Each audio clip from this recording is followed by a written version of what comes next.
Welcome to War of the Stars, a Star Wars podcast, broadcasting from deep within the Outer Rim, far beyond the watchful eyes of the Empire and on the fringes with the New Republic. Join your hosts Garrett K. Jones, Brian Karasik, and John Mark Tolley as they discuss the various facets of the saga's lore and characters, review the films, and discuss every tidbit of news coming out of Lucasfilm. Remember, this isn't just your Star Wars, this isn't just my Star Wars. This is our Star Wars. This is the way.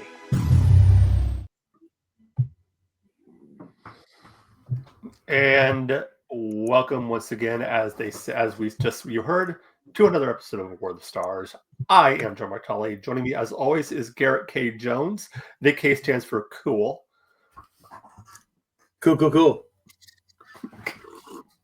And actually, the K actually stands for kick butt, because people like to kick me in the butt. It's been. I'm not going to ask what you do on weekends. Anyway, I have an almost 9-year-old who thinks it's funny to kick me. We're working on boundaries. Good luck with that. I know, right? It's like I already had. I made the mistake of having a kid and then getting a cat. It's like two of the same thing. Do you hate yourself? Only a lot.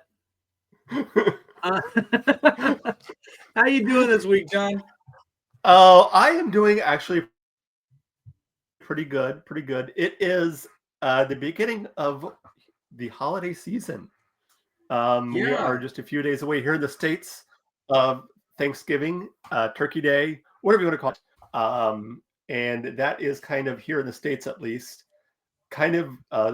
is kind of seen as the beginning of the whole holiday season. Christmas, New Year's, Hanukkah, whatever you celebrate. Kwanzaa. Festivus. Festivus. Yeah, Yes, Festivus is a crucial one right there. Got to get that airing of grievances. Yeah. Exactly. Yeah, we will not be airing any Star Wars grievances today. No. Because today we are no. Well, we've got a special message for you this Thanksgiving. May the forks be with you this Thanksgiving. What? Get out. Showing enough gratitude? Get out. This is my second pun all evening. Notice he said second, as if there's going to be more. Hey, you know what? I did a Google for like Star Wars and Thanksgiving puns. That was the best one that came up. I thought it would be fun. That may or may not be the title of this week's episode. Who knows? So, for me here, like last week we had a huge ton of rain, and like yesterday was really nice. The sun came out. It was bright and sunny. It was warm enough where like you needed to wear long pants, but you could get away with wearing a short sleeve shirt after a while. And it got to the point that like this morning, it was super foggy. We get that Thule fog that comes through and just kind of sticks. And it was hazy all the rest of the afternoon. Like I went to my kids' parent-teacher conference this afternoon at 2:00, and it wasn't even 50 degrees outside. It was cold. Wow. Like it was just like just saturated cold. Yeah. And it was like I went into that conference and my hands were just ice. Oh man, I'll bet. Yeah, it's been chilly here. It's same here in the morning. It's when I went to work this morning, it was that same kind of dense pea soup fog. And like visibility was really low, and but it's been nice other than that. It's that weird time of year here where you wake up in the morning and it's freezing cold and you need a jacket, and by the time you get off work in the afternoon, it's warm and you're like back in short sleeves and Yep. Yeah. Yeah, it can get a touch uncomfortable. Yeah, it was weird too. Like it was so cold. And at one point I had to go over to my parents' house this afternoon to go check on their dogs. And I don't know what the deal is. But my parents did not have a heater running at all, and it was just cold in the house. So it was cold outside. It was cold in the house, and then like my parents, they live in our city's equivalent of Candy Cane Lane. So like it's this one way entrance, like T intersection with dual cul-de-sacs on either end of the street. And what happens is during Christmas, like from like Thanksgiving through New Year's, we've got people coming through my parents' neighborhood, just touring all the houses and the lights. And it's kind of cool because like one cul-de-sac is at the north end of the street, the other one's at the south end, and that's the one near my parents' house. And so there's lampposts at either end, and those lampposts are marked the North Pole and the South Pole. Oh, cool. Yeah, That's cool. and like houses in the middle, like they have like a thing of lights going between going over the street with Santa flying in a sleigh. Oh, that's nice. Yeah. Yeah, it's really cool. It gets busy though. Like on the weekends, they have a crew coming in on this old 1930s, 1940s fire truck, and they'll come through with taking tours of people with hot cocoa and stuff. And it's great. It's great publicity, and it's a really cool community engagement. But trying to get into my parents' neighborhood around that time of year is just bonkers. Well, like I was telling you off air, my daughter performed on the Polar Express this past couple weekends, and it's a lot of fun. We have a local train museum here with a train that's got an old diesel engine. It goes back. They also have one that's a steam engine that goes during the summertime. But they decorated up like the Polar Express, and it's a huge deal. In fact, tickets usually go on sale like in March, and they sell out within like 15 minutes.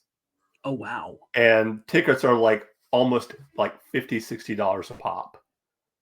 Wow. They do a similar thing up in, I want to say, Sacramento.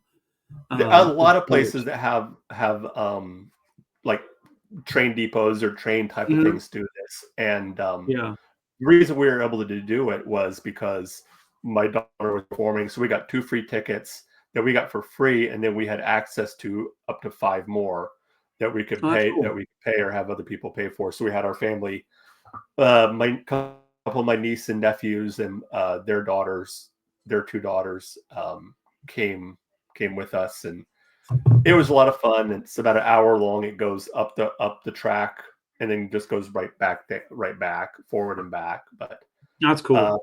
It's a lot of fun. It's got hot cocoa and cookies and yeah. And they tell the story as you're going by. They do the whole story of the picture book for Polar Express, and they have like the conductor telling the story as these girls are going through with giant picture books and showing the kids, and Santa's on the sleigh, and that's always a big. That's really cool. That is really neat. Yeah. Yeah, I've got to plan out something like that for my kid because I think he would like that. I don't know. I need to get him an opportunity to ride a train in general. I think he would really have a blast with it. It's so much fun, especially my grandpa. It was my mom's side was an engineer, train engineer, and was actually alive for the transition from working in the trains during the transition from the old steam engines to diesel.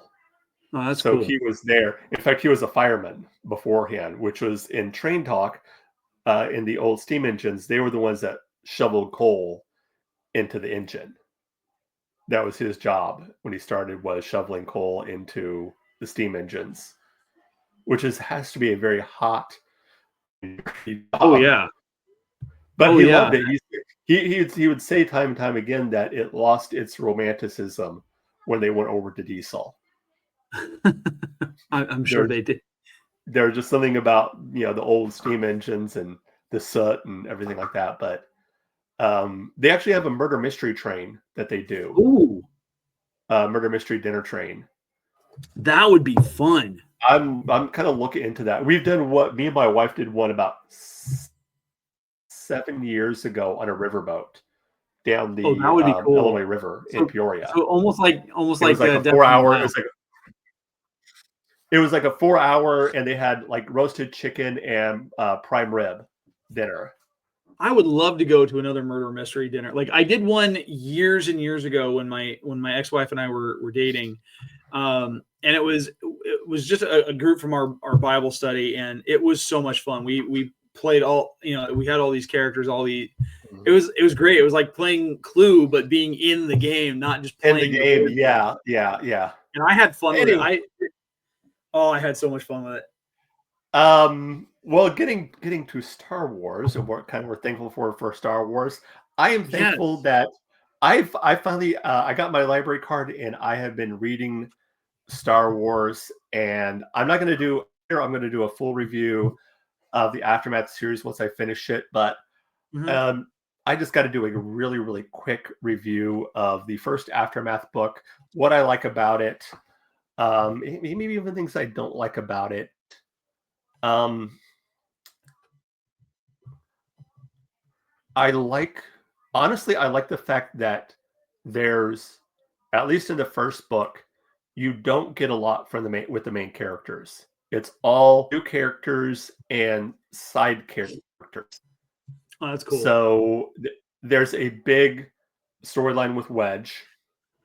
Wedge is kind of the character that kind of the linchpin that brings everyone together at the beginning of the book. As far as what happens with Wedge brings everyone together. Mon Mothma is a big part in it too, though not as much as she is in the second book, as is Akbar. But that's a lot cool. of, I'd like to see more about Admiral Akbar and his connections to everything. That would be cool. Yeah, it is really cool. But yeah, a lot of new characters that kind of move, and it can get kind of confusing at times because there's like 4 different stories going on at the same time. Oh wow.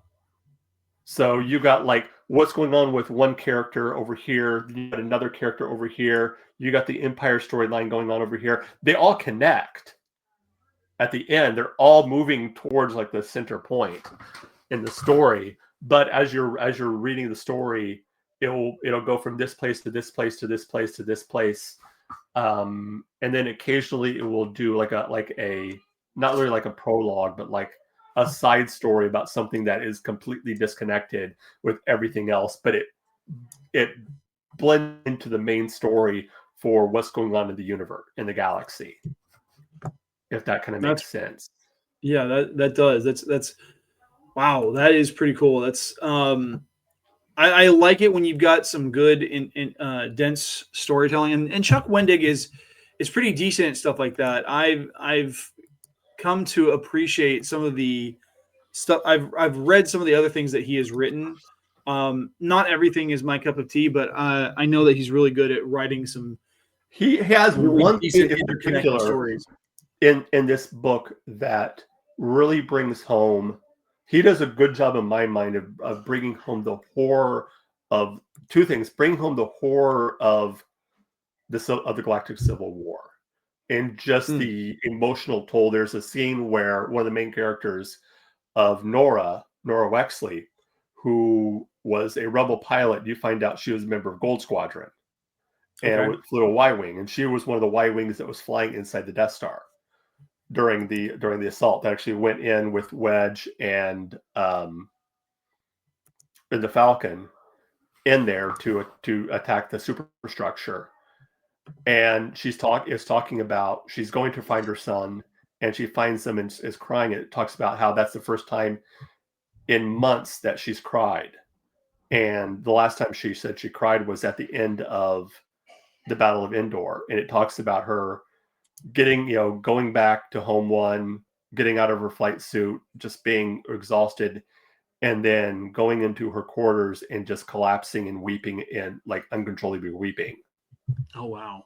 And just the way it's described, I do have to say the guy who does the reads the story in it, he is a voice actor, and you can tell, because unlike other books where you might change the voice a little, he has different voices for all of the characters, so it makes it feel like you're listening to more of a movie or more of an audio drama than an actual audio book.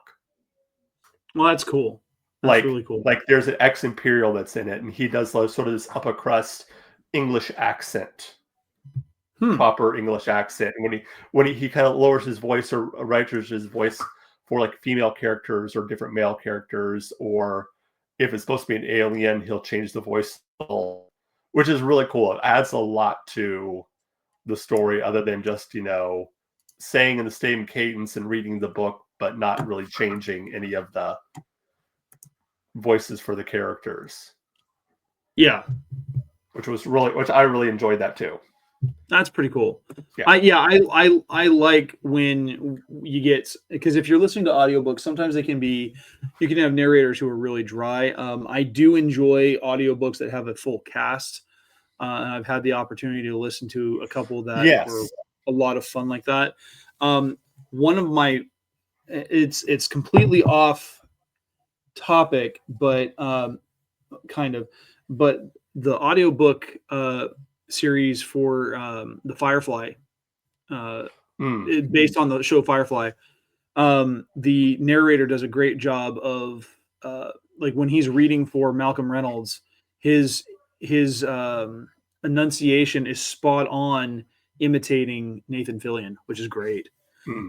Nice. So oh, sorry. No, I was going to say, beyond the books and being able to, beyond being thankful about being able to connect with some of the books that you've wanted to, what are some other things that you are thankful for regarding Star Wars this year? Just that we still, it's going to sound weird that we still have it. I don't know if that makes sense, but just having Star Wars and being able to watch it, whenever I want. It's hard because, we haven't had. What was the last new thing we had from Star Wars? I know we got the new episode, and I still haven't watched any of the new season 3 of Visions yet. I watched the first 2 episodes. I need to sit down and watch the rest of the season. I haven't been as interested in it as I have been in the past, and I think that I really enjoyed the first season of Visions. I thought it was really interesting and had some really good things. Second season was okay, but like I said, I haven't seen this season yet. Yeah. Excuse me. It's more about what we have. What I think is more what we have to, to look forward to. Maybe I'm still tentative about Mandalorian Grogu, but the fact that we're getting new things coming out that we can see kind of coming, I am thankful for that. How time will tell how thankful I am when it comes out and I actually watch it. But for now, tentatively thankful. Yeah, it's kind of weird. Like, I've never considered myself thankful for Star Wars other than just being able to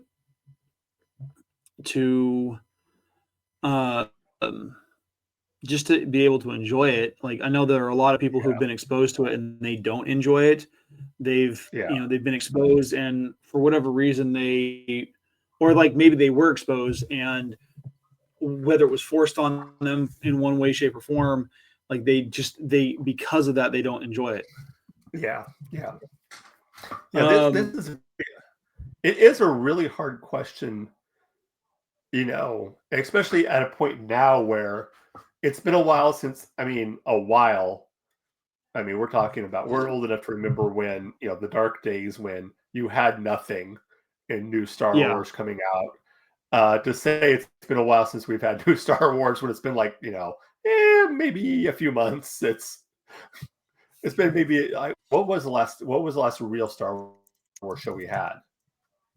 The last real Star Wars show? Gosh, anything. As far as series, it would have to be Andor season 2. That's right. Yeah. So, I'm thankful for Andor season 2. Yeah. That was some of the best Star Wars we've had in ages. Yeah. Probably. I would argue to say that was probably the best Star Wars show we've had since Mandalorian season 2. Yeah, I would agree with you on that. Yeah. For me in general, I am thankful for what Star Wars has brought into my life. Yeah. I despite the direction that it went, it was something that my ex-wife and I both loved. She still does, and I still do, despite how things played out between us. And while we've both tried to encourage our son to enjoy the series, it's not his thing, and which is unfortunate for me. But at the same time, he and I have found things that we do enjoy together, and so that that's been good. But at the same time, this love for Star Wars has brought me in contact with some great people, great friendships from Jason Wyatt down at DJ's Collectibles here in downtown Hanford. He's part of the local chapter of the 501st. And while our friendship is more of kind of it's not like we're not best buds. We're not hanging out on a regular basis. We connect and we're able to talk about the things that we enjoy. And I get to, he invited me to host a table at his shop on the 14th of December. He never opens his shop for Sundays, and he's going to be opening it for the 3 Sundays leading up to Christmas. So nice. I'm really thankful for that.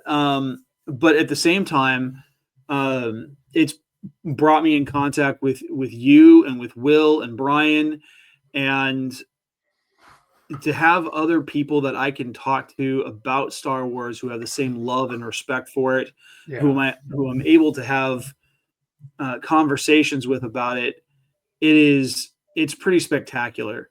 And through you guys, Feast of Fandoms, because, and I don't think I'm going out here on a limb with this, but it's having other people that I can connect with who are encouraging, who are supportive, who make me feel like I belong, has been incredibly captivating for me. Because I remember when my ex-wife and we did our wedding, we had a Star Wars themed wedding, and my cousin came up to me and was telling me about how she loves Star Wars and she can't wait to have kids so she can introduce them to Star Wars. I'm like, wait a minute, you're the same cousin who used to tease me about liking Star Wars. What the heck? I was there when the lore was invented. I was there when the Death Star fell twice. Don't you sit there and tell me that you're a fan when you can't even tell me, how, what happened to Boba Fett during Return of the Jedi. If you can't name Boba Fett's ship, the actual ship's name, then you don't get to be a Star Wars. No, she can be a Star Wars fan. Yeah. Who am I to gatekeep? Oh, I don't know why when you were doing, I'll find a tangent here. I don't know why when you were going on that rant, did I not think of the scene from Animal House about the did they sit by when the Germans bombed Pearl Harbor? Should we tell them? No, that was an Animal House. That was the new guy. No, that was Animal House.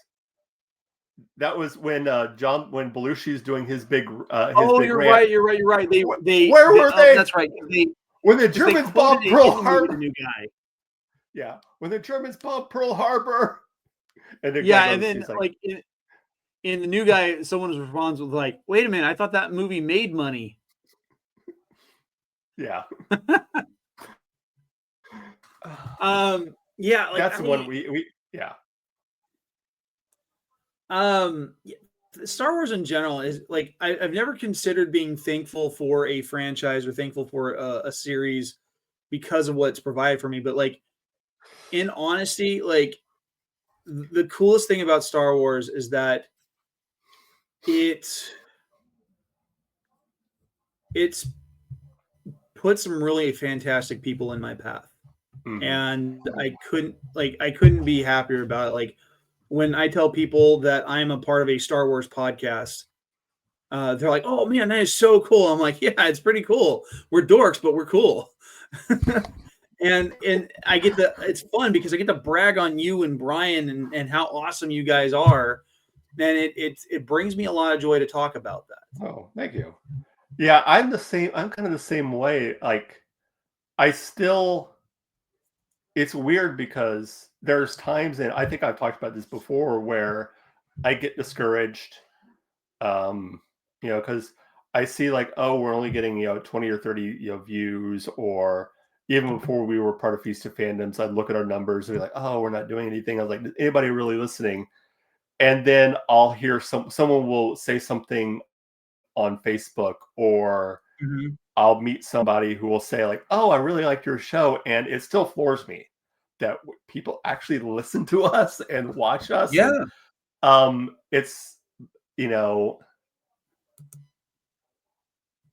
and I do sometimes still have that nerdy, little shy, geeky kid that is embarrassed about being a Star Wars fan, and it's just something I'm trying to get over.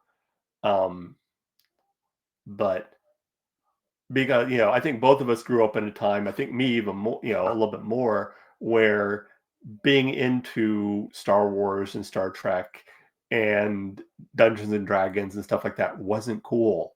There wasn't a whole TV show of kids where the plot revolved around kids playing D&D. Yeah. There wasn't a major motion picture of these shows that with huge movie stars and stuff like that. It was still, if you were a nerd, that wasn't a good thing. That was it's usually what got me trounced. Yeah. Same here. It was.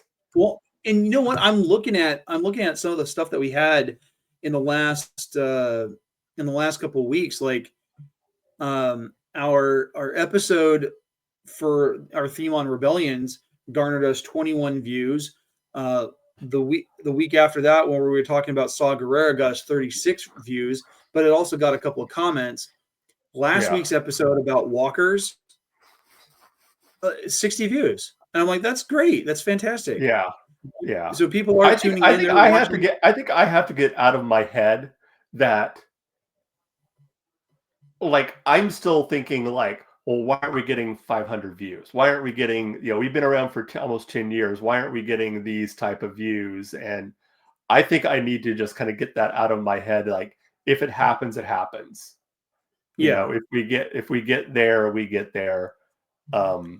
We'd have to keep plugging. And so something to consider, our reaction to the Spaceballs teaser trailer back in July, right, that garnered us 345 views on just that one episode. And so for that, like, man, like, for those of you who are tuning in on a regular basis, thank you for your viewership, because that means a lot. Thank you very much. Because I mean, we don't do, okay, a little bit I do it for the satisfaction of people listening to my voice and hearing what I have to say. And, like, I like kind of self-aggrandizing sometimes, I'll be honest.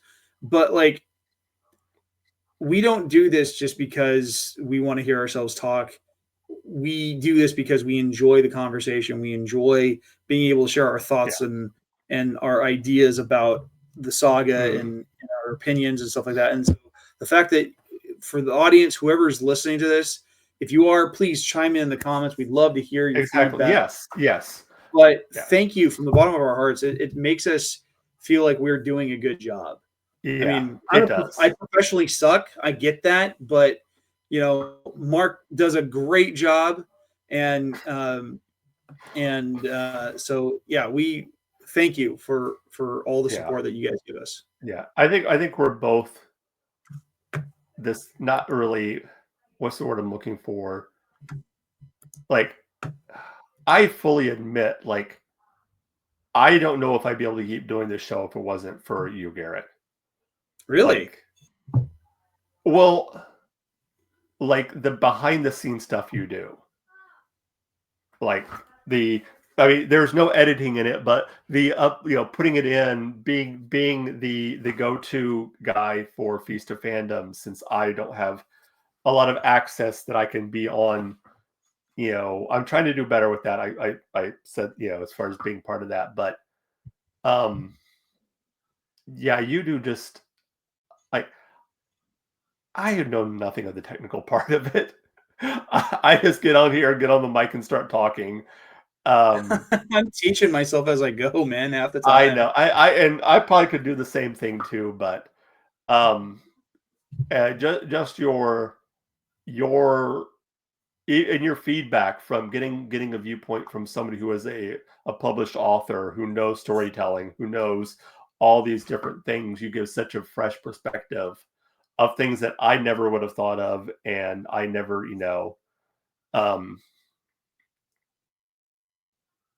but yeah, you do.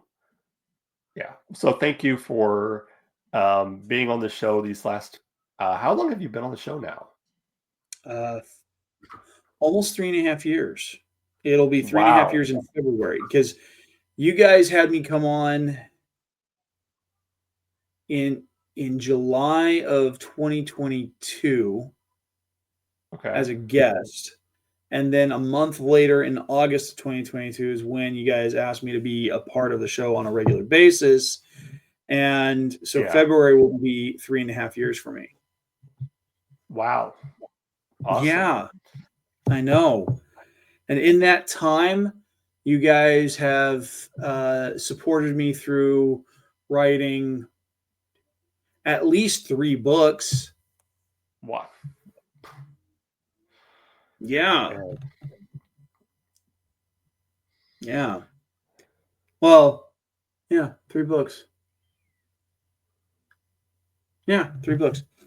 So that's it's been, and I like it because I get to, like I said, I get to share stuff with people that are willing to hear me out and not just be like, whatever. Garrett's talking nerd stuff again. Exactly. I have friends at work that like to, that we can nerd out about stuff. But it's just different here. Yeah. Because I know that, not that I don't think they would judge me, but like one of my friends is very much a one viewpoint of Star Wars, and that's the viewpoint you have to have. And, he's kind of softening a little bit, but he is still very much of the, anything Disney should be stricken from canon at all cost and done away with and burned. And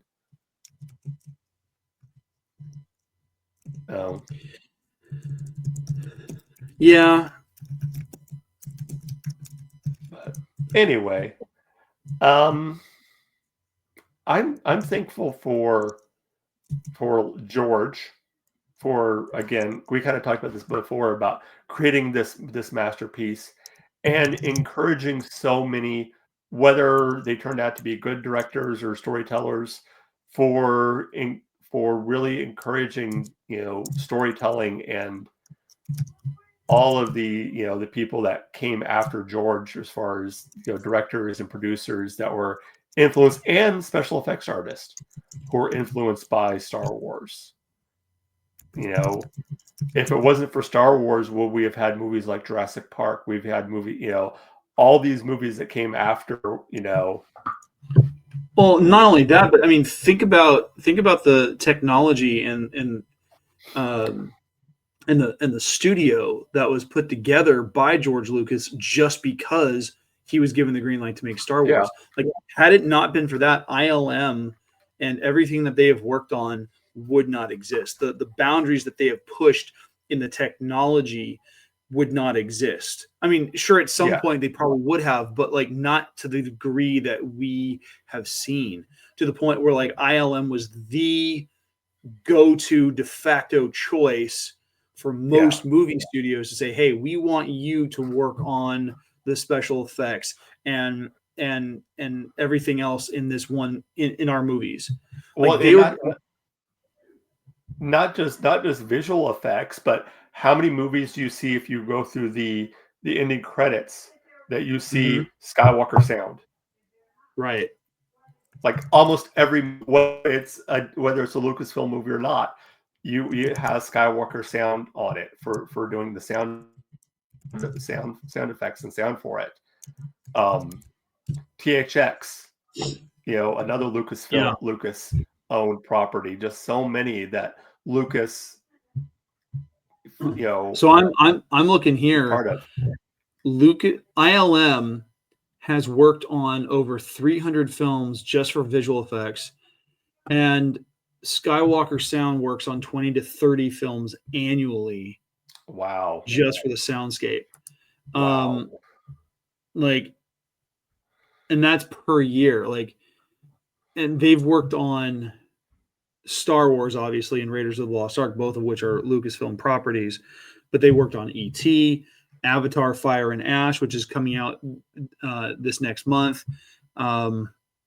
It's like ILM did the work on E.T., Jurassic Park, The Abyss,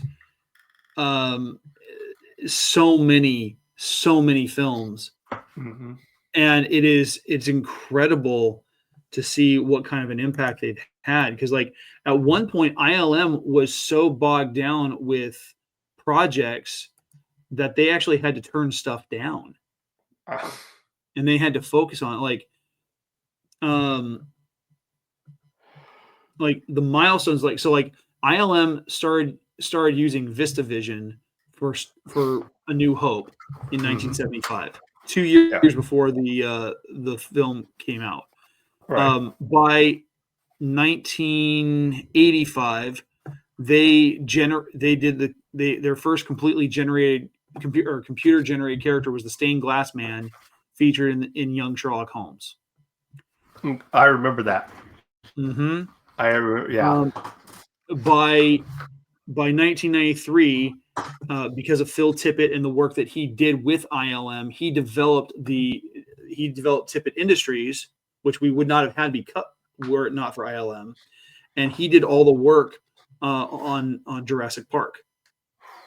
Or he did a lot of the work on the Jurassic Park, especially with the motion capture for the T-Rex and stuff like that. And in animating the dinosaurs, and by that point they had won 13 Oscars. Oh man! By 1996, we got ILM's first computer-generated main character with Draco in Dragonheart, which led to the creation of Jar Jar Binks being a fully rendered and featured character in a live-action film. Yeah. I mean, and he's in almost every single shot. And like it's so incredible how much they've done. Then their first animated feature was Rango in 2011. So they've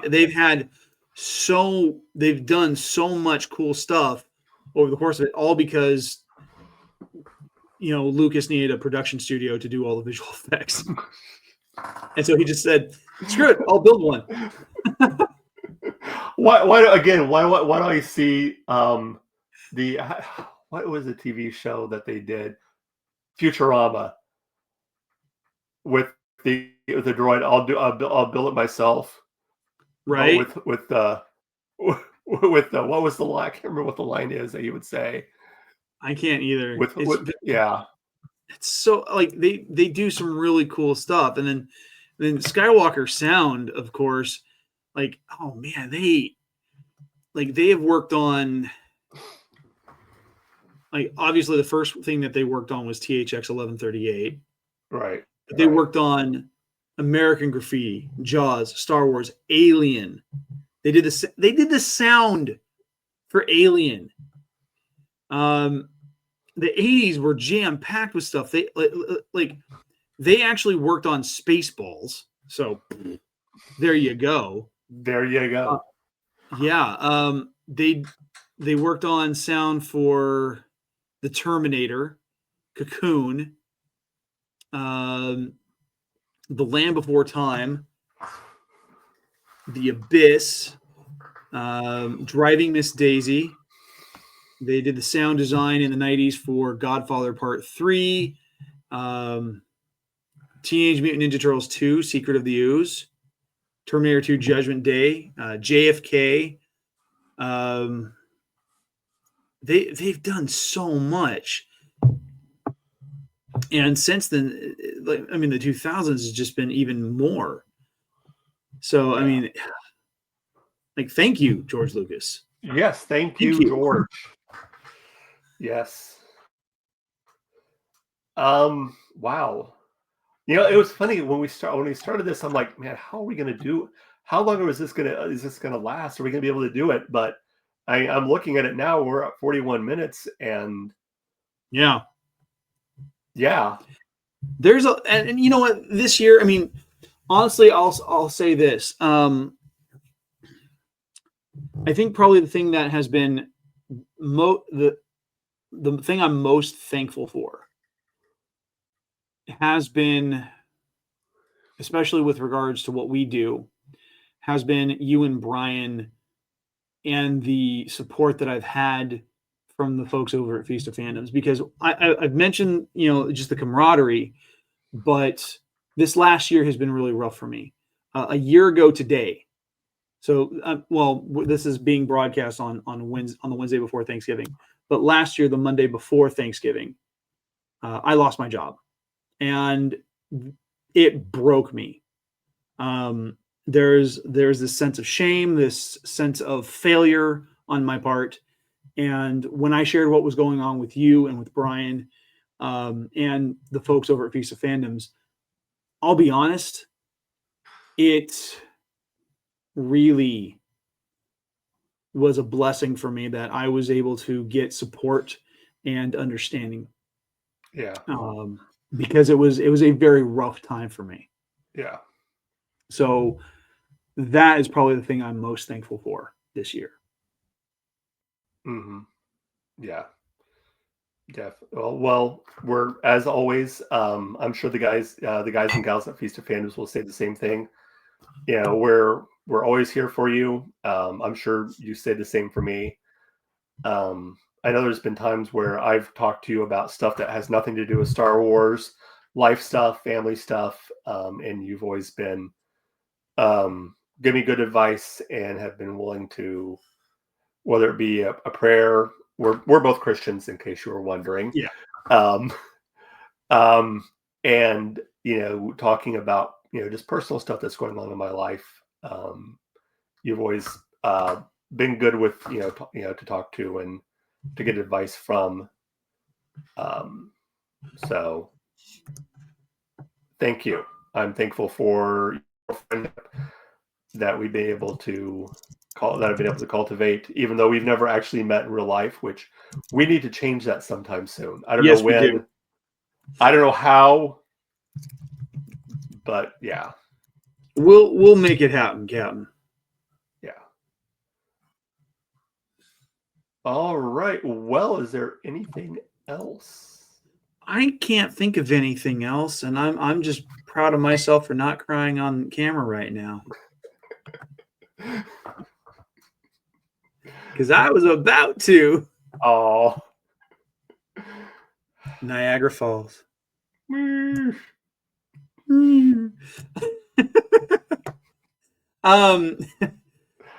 have been without I do have one thing I am thankful. Oh, go for it. I do have one more thing I have to say that I am thankful for. I'm thankful for the opportunity to be on the What Does Star Wars Mean to You podcast. That was one of the, outside of what we do here, that was probably the most fun I've had on a podcast. That's not mine. And again, I encourage you to check out not just that episode, but other episodes. I'm encouraging you. What's that? It's a pretty solid podcast. Yeah, I'm encouraging Garrett, reach out to them. I'm gonna get a hold of Will, our former podcast co-host, because I think he would be really good on that show too, because they do a lot of stuff for collectors. So you have had a chance to listen to it? I have. Yeah, I love the episode. It was great. Awesome. Thanks.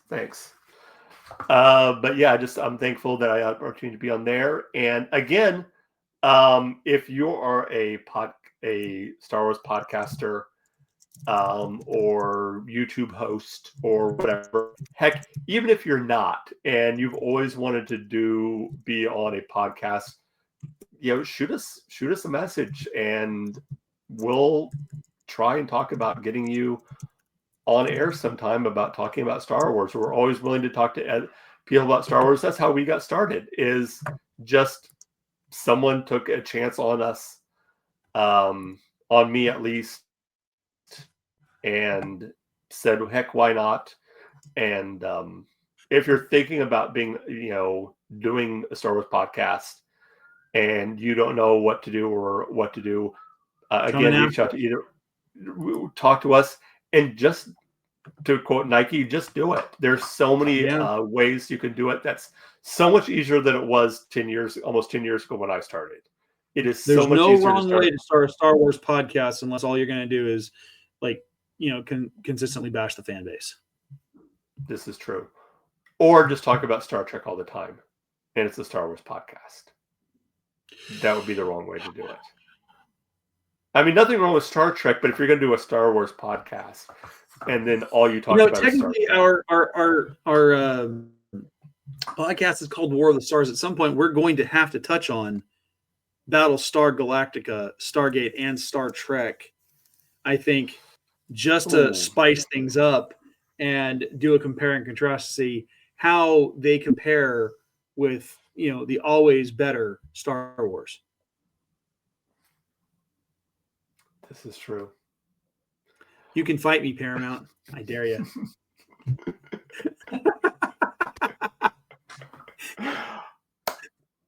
All right. That's a challenge. The Captain's Logs and the Lightsabers podcast. I'm in trouble.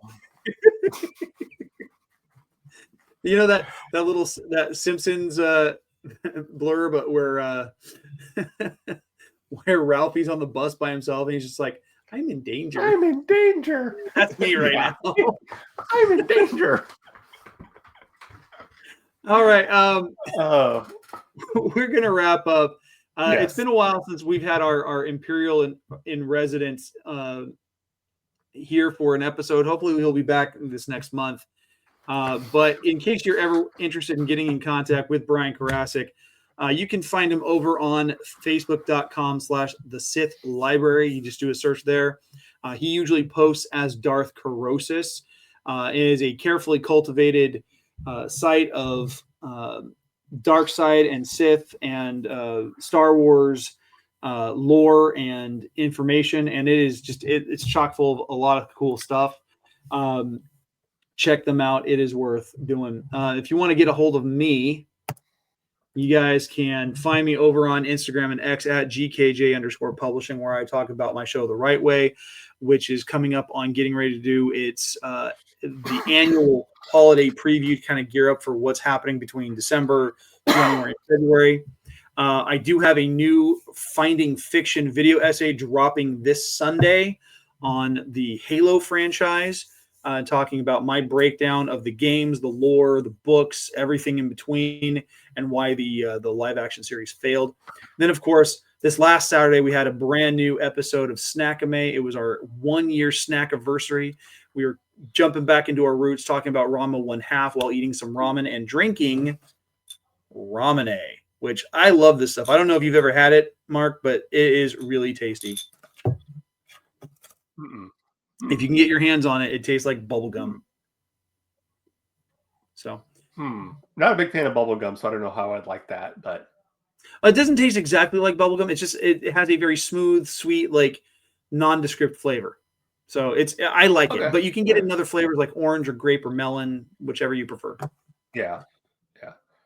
All right. As for us right here, if you want to get a hold of us, there's several ways you can email us. That is warofthestars1@gmail.com. That's all one word, War of the Stars, all one word, 1@gmail.com. All other social medias, it is at War of the Stars 77. Again, all one word, at War of the Stars 77. If you want to support the show, a few ways to do that. You can go to Ko-fi, that is ko-fi.com/War of the Stars, or go to our Spreadshirt store. Go to spreadshirt.com/shop/War of the Stars and check out the cool merch that is there. That will be a great job to support the show. And by the way, if you buy merch, show it off on one of our social media sites. Show it off on Instagram, on Facebook, on X, wherever you get it, to let us know that you support War of the Stars. As he mentioned, we are also a member of Feast of Fandoms. Check out all the shows that are on Feast of Fandoms. There, we're going right down there if you're watching us on YouTube. Pretty much, if there is a fandom out there, you can find a show for it. So yeah, check it out. It is a veritable feast of fandoms. That is about it. In next week, we are doing the lore of the Force. Ooh. So we hope you will enjoy that as we look forward to doing this episode with you. As always, remember, this is not just my Star Wars. This is not just your Star Wars. This is our Star Wars. Until next time, may the Force be with you. May the forks be with you this Thanksgiving. I'll see my.